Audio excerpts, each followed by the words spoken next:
Assalamualaikum warahmatullahi wabarakatuh, Lur. Dengerin terus, Lur, wejangan Eyang Adimin alias Syekh Maulana Maghribi. Itu, Lur.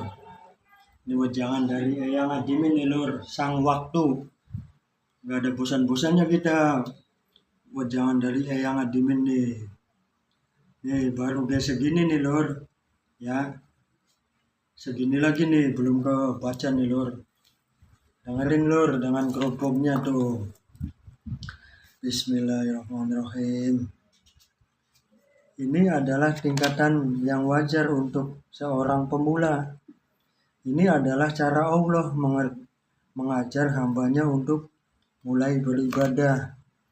Seperti seorang guru yang memberi permen kepada muridnya agar muridnya mau belajar, Lur.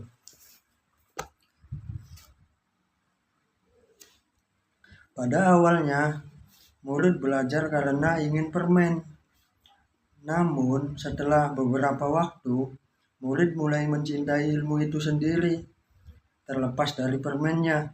Demikian pula seorang hamba pada awalnya, ia beribadah karena ingin surga dan takut neraka. Namun, jika ia beribadah dengan sungguh-sungguh, dengan kesadaran yang terus meningkat, dengan hati yang harus dibersihkan, ia akan mulai mencintai Allah karena Allah. Bukan karena surganya, bukan karena takut nerakanya. Tanda kedua, berdoa karena ingin dikabulkan, bukan karena ingin bercakap dengan Allah. Wahai cucuku, tanda kedua dari mahabbah amiyah adalah bahwa seorang hamba berdoa dengan motivasi utama agar doanya dikabulkan. Ia berdoa ketika ia membutuhkan sesuatu. Ia berdoa ketika ia dalam kesulitan. Ia berdoa ketika ia sakit. Ia berdoa ketika ia ingin sesuatu. Ia berdoa ketika ia takut kehilangan sesuatu. Doanya adalah permintaan, bukan percakapan. Doanya adalah daftar keinginan, bukan curahan hati. Doanya adalah negosiasi dengan Allah, bukan perjumpaan dengan kekasih.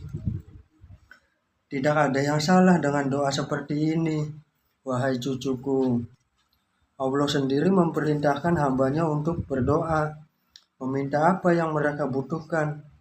Rasulullah sendiri mengajarkan doa-doa untuk berbagi keperluan.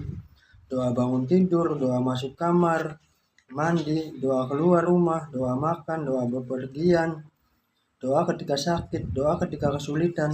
Semua ini adalah doa permintaan, doa kebutuhan, doa hajat. Namun wahai cucuku, doa yang paling tinggi bukanlah doa permintaan, tetapi doa berjumpaan. Doa di mana seorang hamba tidak sedang meminta apapun, tetapi hanya ingin berbicara dengan Allah, hanya ingin mencurahkan isi hatinya, hanya ingin merasakan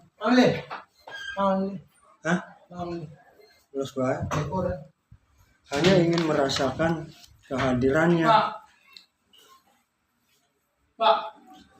hanya ingin mendengarkan bisikannya dalam diam. Doa di mana seorang hamba lupa apa yang ingin ia minta karena ia terlalu asik dengan yang diminta.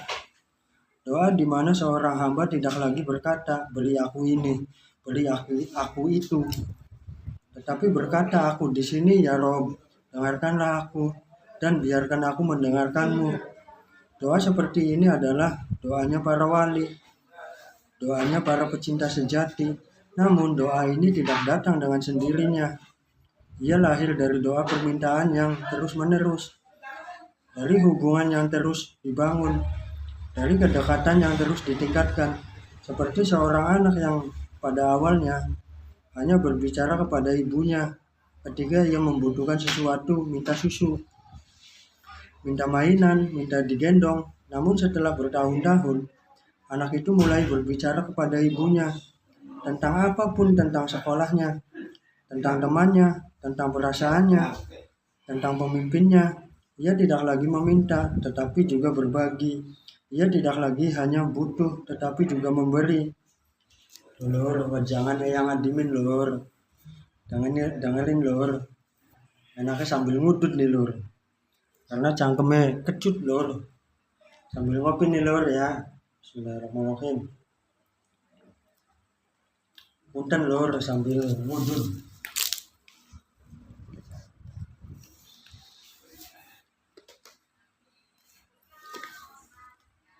Punten bae lur, yen mah dirongokaken bae ya. Lewat telinganya tuh lur. Dan masukin ke hati. Mudah-mudahan wajangan yang nadimin tentang risalah sang waktu bermanfaat untuk hatimu lur, membuka hatimu.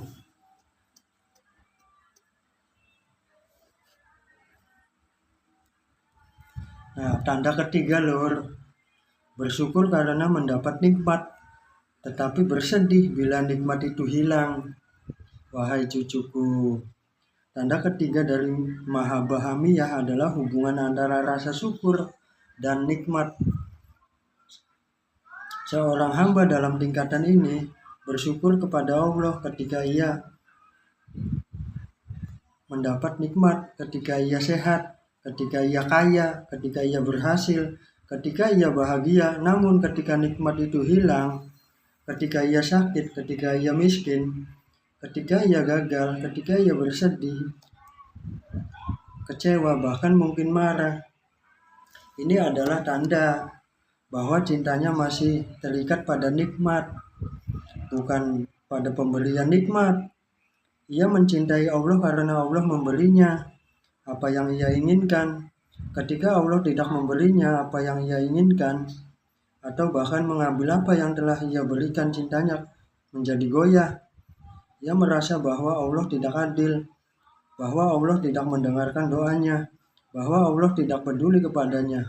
Wahai cucuku, ini adalah ujian yang paling berat bagi seorang hamba di tingkatan awam. Ujian kehilangan, ujian sakit, ujian kemiskinan, ujian kematian orang yang dicintai, ujian kegagalan, ujian pengkhianatan. Semua ujian mengantarkan pondasi cinta awam. Karena cinta awam dibangun di atas harapan akan nikmat, ketakutan akan kehilangan nikmat. Namun wahai cucuku, ujian ini adalah justru menjadi tangga untuk naik tingkatan yang lebih tinggi. Karena ketika seorang hamba mengalami kehilangan, ia diperiksa untuk bertanya kepada diri sendiri, apakah aku mencintai Allah karena memberinya, atau karena dia sendiri? Apakah aku tetap mencintainya jika ia tidak memberiku apapun? Apa aku akan tetap bersujud kepadanya jika ia mengambil segalanya dariku? Lur,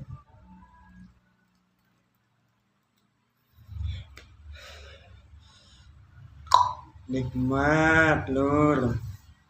Pertanyaan-pertanyaan ini wahai cucuku adalah pintu menuju mahabbah kasa'ah. Mahabbah kasah. Jika seorang hamba menjawab dengan jujur, ya Allah, aku masih belajar, aku masih sulit menerima kehilangan ini, aku masih merasakan sakit dan kekecewaan, namun aku tidak akan meninggalkanmu. Aku akan tetap beribadah kepadamu meskipun dengan air mata. Aku akan tetap berdoa kepadamu meskipun dengan suara yang terputus-putus karena isakan. Aku akan mencintaimu meskipun cintaku masih campur dengan rasa sakit ini. Maka Allah akan mengangkatnya, Allah akan membimbingnya, Allah akan menuntunnya melewati kegelapan menuju cahaya. Lur, dengerin lur.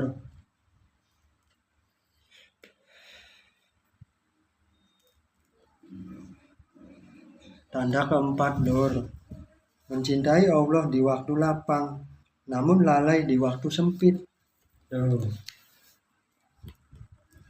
Wahai cucuku, Tanda keempat ini adalah dari mahabbah amiyah, adalah ketidakkonsistenan.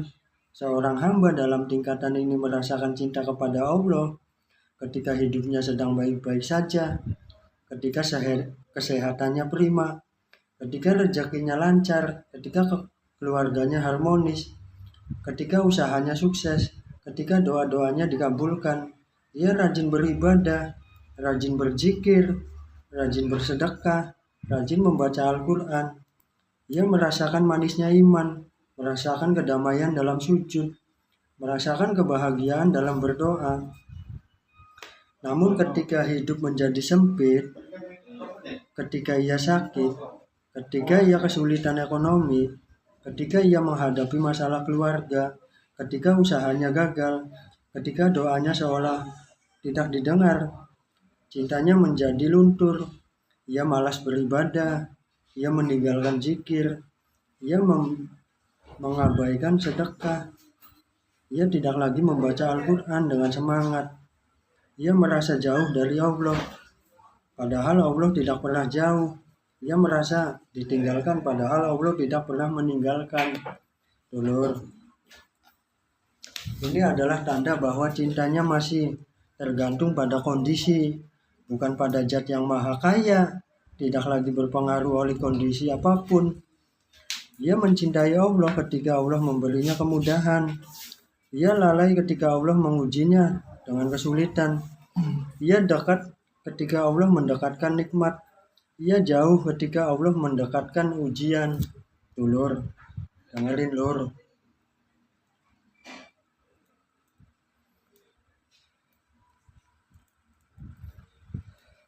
Wahai cucuku, jangan kau berkecil hati jika engkau merasakan segala gejala-gejala ini dalam dirimu.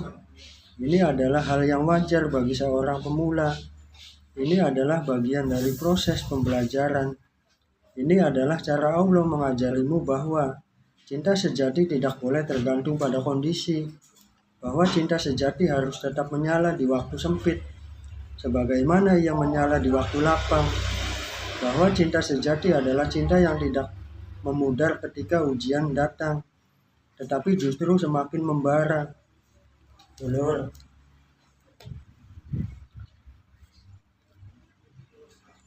ampura lur, ngopi dulu lur.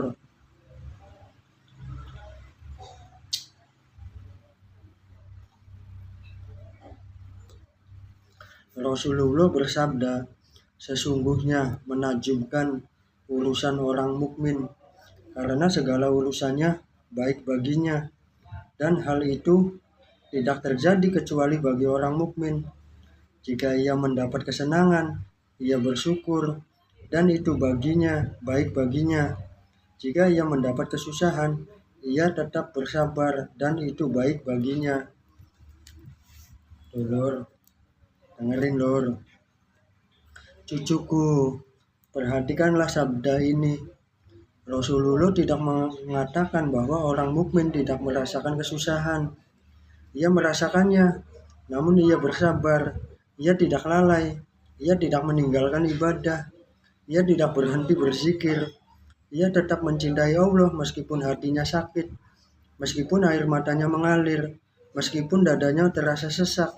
Ini yang membedakan antara mukmin sejati dan mukmin pemula,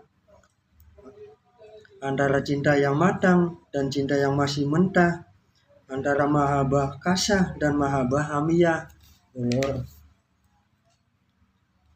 Jangan remehkan mahabbah hamiyah. Wahai cucuku mahabbah, aku melihat ada kegelisahan di matamu. Mungkin engkau berpikir, apakah cintaku selama ini hanya cinta awam? Apakah ibadahku selama ini hanya mungkin engkau rasakan kecil?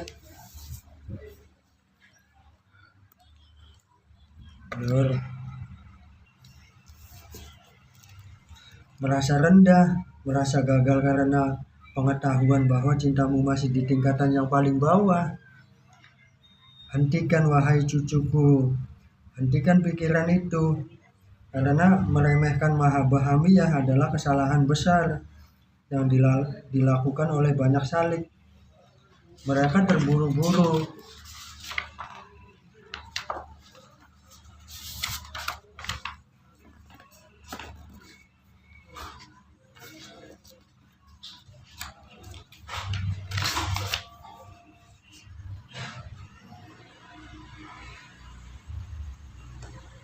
Ingin mencapai tingkatan tinggi, melompati tangga-tangga yang harus mereka daki satu persatu, dan pada akhirnya mereka jatuh, terluka, kehilangan segalanya.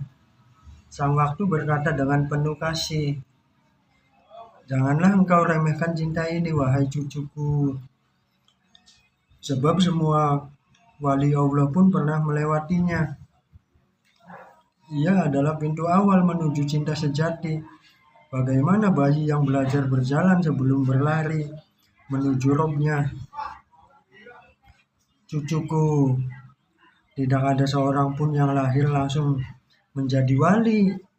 Tidak ada seorang pun yang langsung mencapai mahabbah kasah, al-kasah tanpa melewati mahabbah amiyah. Para sahabat Rasul, generasi terbaik umat ini, memulai perjalanan mereka dengan cinta awam. Abu Bakar As-Siddiq, orang yang paling utama setelah para nabi, memulai dengan cinta awam.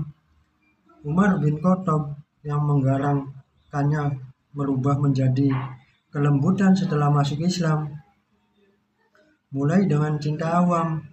Utsman bin Affan yang dermawan dan pemalu, melalui dengan cinta awam.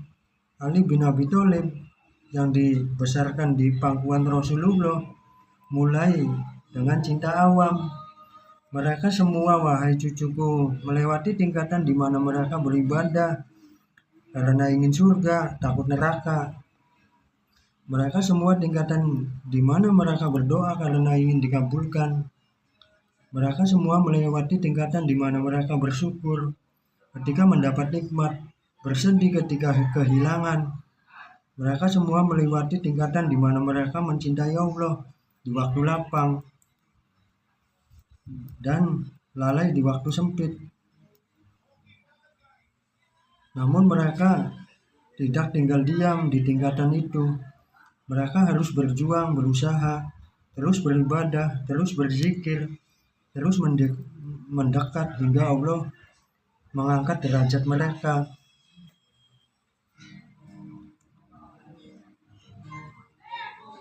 Hingga Allah membersihkan hatinya mereka. Hingga Allah menganugerahkan mereka cinta yang lebih tinggi, cinta yang lebih murni, cinta yang tidak lagi terikat pada nikmat, tidak lagi tergantung pada kondisi, tidak lagi goyah oleh ujian. Dulur, maka wahai cucuku, jangan kau malu dengan mahabbah amiyah, jangan kau sembunyikan dengan perasaan rendah diri. Akui dengan jujur, ya Allah, cintaku masih cinta awam. Aku masih beribadah karena ingin surga dan takut neraka.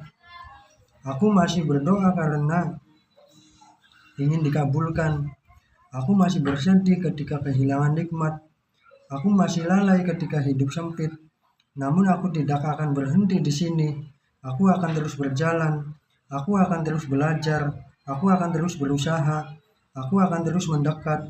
Aku akan terus mencintaimu dengan cinta awam hingga engkau berkenan mengangkatnya menjadi cinta yang lebih tinggi. Kejujuran ini, wahai cucuku, lebih berharga di sisi Allah daripada pengakuan palsu bahwa engkau telah mencintai tingkatan tinggi. Kerendahan hati lebih disukai Allah daripada kesombongan yang terselubung dengan jubah spiritual. Pengakuan bahwa engkau masih di awal perjalanan lebih membuka pintu rahmat daripada klaim membawa engkau telah sampai tujuan. Sang waktu berkata, barang siapa mengaku bahwa ia telah sampai, ia belum mulai. Barang siapa mengaku bahwa ia belum sampai, ia sedang berjalan. Barang siapa yang tidak tahu apa ia sudah sampai atau belum, ia telah sampai tanpa menyadarinya. Dan barang siapa tidak peduli dengan sampai atau tidak, ia telah tenggelam dalam samudera cinta yang tidak bertepi. Dulur, sangat bermanfaat dulur wejangan Eyang Adimin Syekh Maulana Maghribi dengan seorang salik Mas Probo.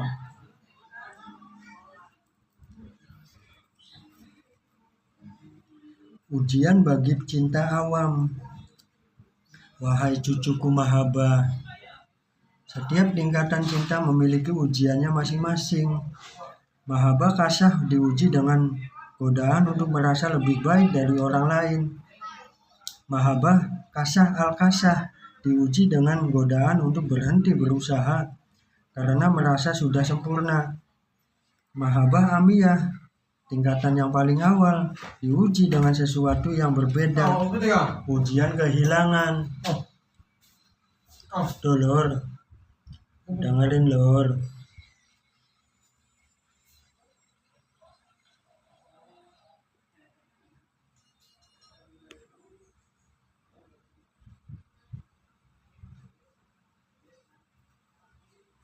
Maning lur, udude lur, aduh nikmat amat ini udude ki lur. Bareng ngopi iki diseruput lur. Bismillahirrahmanirrahim. Nikmat video menggawa konten jelas nggak konten ini Sanata Pabrikasi Insulation kontennya RU wis lah. Cucuku, cinta tingkatan awam diuji bukan dengan kekayaan, bukan dengan kelimpahan, bukan dengan kemudahan. Justru sebaliknya, cinta tingkatan awam diuji dengan kehilangan. Allah menguji hambanya di tingkatan ini dengan mencabut nikmat-nikmat yang selama ini ia nikmati, dengan mengambil hal-hal yang ia cintai, dengan mendatangkan musibah-musibah yang tidak ia duga.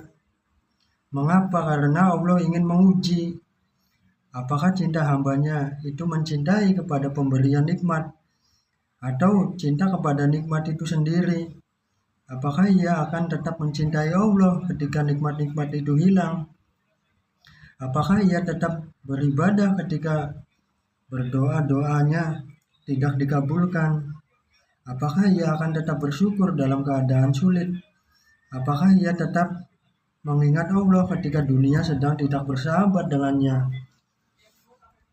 Allah berfirman dalam surat Al-Baqarah ayat 155 sampai 157 dulur. Dengerin nih lur. Dan sungguh kami akan menguji kamu dengan sedikit rasa takut, kelaparan, kekurangan harta, jiwa, dan buah-buahan. Dan sampaikanlah kabar gembira kepada orang-orang yang bersabar, yaitu orang-orang yang apabila ditimpa musibah, mereka berkata, Inna lillahi wa inna ilaihi raji'un. Sesungguhnya kami milik Allah dan kepadanya kami kembali.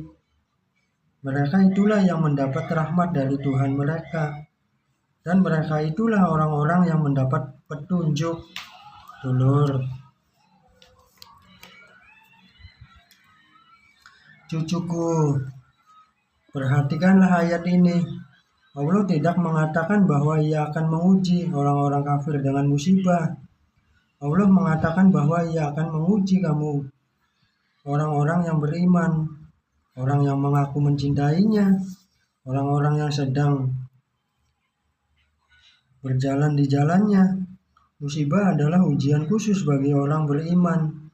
Musibah adalah tanda bahwa Allah memperhatikanmu, bahwa Allah ingin membersihkanmu, bahwa Allah ingin menaikkan derajatmu, bahwa Allah ingin menguji ketulusan cintamu. Ketika engkau kehilangan sesuatu yang kau cintai, ketika engkau kehilangan harta yang kau kumpulkan bertahun-tahun, ketika engkau kehilangan pekerjaan yang menjadi sumber kehidupanmu, ketika engkau kehilangan orang tua, pasangan, atau anak yang sangat kau sayangi. Ketika engkau kehilangan kesehatan yang selama ini kau nikmati, Allah sedang bertanya kepadamu dengan bahasa yang tidak memerlukan kata-kata. Apakah engkau mencintaiku karena aku atau karena pemberianku? Apakah engkau akan tetap mencintaiku jika aku mengambil semua yang telah kuberikan? Apakah engkau akan tetap bersujud kepadaku jika aku mengambil semua alasan untuk bersujud? Sang waktu mengingat dengan penuh kasih. Allah tidak akan meninggalkan hamba yang mencintainya. Ia akan menguji agar cinta itu naik derajat. Dulur, cucuku, ini adalah rahasia besar yang kau pegang erat-erat. Allah tidak mengujimu karena ia membencimu. Allah mengujimu karena ia mencintaimu dan ingin mencintaimu lebih dalam, lebih murni, lebih kuat. Allah tidak mengambil nikmat darimu karena ia pelit atau kejam. Allah mengambil nikmat darimu karena ia ingin kau mengenalnya sebagai zat yang memberi dan mengambil, sebagai zat yang di atas segala pemberian dan pengambilan, sebagai zat yang tidak terikat oleh apapun, sebagai zat yang telah sempurna baik ketika memberi maupun ketika mengambil. Seperti seorang guru yang mengambil mainan dari muridnya. Murid itu mungkin menangis, mungkin marah, mungkin kecewa. Namun guru itu tidak mengambil mainan karena ia membenci kepada muridnya. Ia mengambil mainan karena ia ingin muridnya belajar, karena ia ingin muridnya tidak terlalu terikat pada mainan, karena ia ingin muridnya mengalihkan perhatiannya kepada pelajaran yang lebih penting. Demikian pula Allah. Ia mengambil nikmat-nikmat dunia dari hambanya bukan karena ia membenci, tetapi karena ia ingin hambanya tidak terlalu terikat pada dunia. Karena ia ingin hambanya mengalihkan perhatiannya kepadanya. Karena ia ingin hambanya naik ke tingkatan cinta yang lebih tinggi. Maka wahai cucuku, jika engkau kehilangan sesuatu yang kau sayangi, jangan kau bersedih berlebihan. Jangan kau kira Allah sedang menghukummu. Jangan kau kira bahwa Allah tidak peduli padamu. Bersedihlah secukupnya, karena engkau manusia. Dan manusia wajar bersedih ketika kehilangan. Namun di balik kesedihanmu, sadarilah bahwa barangkali Allah sedang memindahkan cintamu dari makhluk menuju dirinya. Barangkali Allah sedang memutuskan tali keterikatanmu pada dunia agar kau lebih bebas terbang menuju langit cinta. Barangkali Allah membersihkan hatimu dari cinta-cinta palsu agar tersisa hanya cinta sejati kepadanya. Sang waktu berkata, setiap kehilangan adalah pengalihan. Allah mengambil sesuatu dari tanganmu untuk mengosongkan tangannya, agar kau bisa menerima sesuatu yang lebih berharga. Allah menutup satu pintu di hadapanmu untuk membuka pintu 1000 di belakangmu. Allah mematahkan tongkat yang kau sandari agar kau belajar bersandar hanya kepadanya, kepada Allah, Lur. Itu mahabbah hamiyah, Lur. Jangan dari Ayang Adimin, seorang salik, Lur. Tonton terus, Lur.